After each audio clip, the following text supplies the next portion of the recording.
வணக்கம் மக்களே, 11ஆம் மாசம் ஆஃபர் முடிஞ்சு இப்ப 12ஆம் மாசம் ஆஃபர் போட போறோம். 11ஆம் மாசம் நல்லா சப்போர்ட் பண்ணீங்க, ரொம்ப நன்றி. 12ஆம் மாசம் ஆஃபர் வித்தியாசமா உங்களுக்கு கொடுக்குறோம். நீங்க வெள்ளிக்கிழமை, சனிக்கிழமை, ஞாயிற்றுக்கிழமை முதல் வாரத்துல இருந்து 4வது வாரம் வரைக்கும் பர்ச்சேஸ் பண்றவங்களுக்கு 50 வெள்ளிக்கு வாங்கினீங்களா 3 ஜாமான் ஒரு ஜாமான் நீங்க 1 கிலோ ஃப்ரீயா உங்களுக்கு தரோம். ஃப்ரீ வழக்கதா மக்களே. என்ன ஜாமான் சொல்லு மக்களுக்கு? புது வருஷம் வருது, அதே சமயம் கிறிஸ்துமஸ் வருது. இந்த 2 ஃபெஸ்டிவலுக்கு உங்களுக்கு நாங்க சாமான் தரமா நாங்க ஆஃபர் கொடுக்குறோம். ஆமா மக்களே.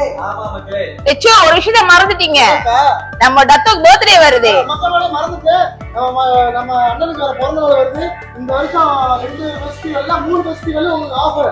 சரி மக்களே, நம்ம ஸ்டாஃப் சொன்ன மாதிரி என்னோட பிறந்த நாள் வருது, நம்ம கிறிஸ்துமஸ் வருது, நியூ இயர் வருது. இந்த 3 ஃபெஸ்டிவல் சேர்த்து உங்களுக்கு வெள்ளிக்கிழமை, சனிக்கிழமை, ஞாயிற்றுக்கிழமை 3 ஃபெஸ்டிவலுக்கு 3 நாள் வாரம் நாங்க உங்களுக்கு தரோம் ஃப்ரீ. 3 ஐட்டத்துல 1 கிலோ நீங்க சூஸ் பண்ணிக்கலாம். நன்றி மக்களே.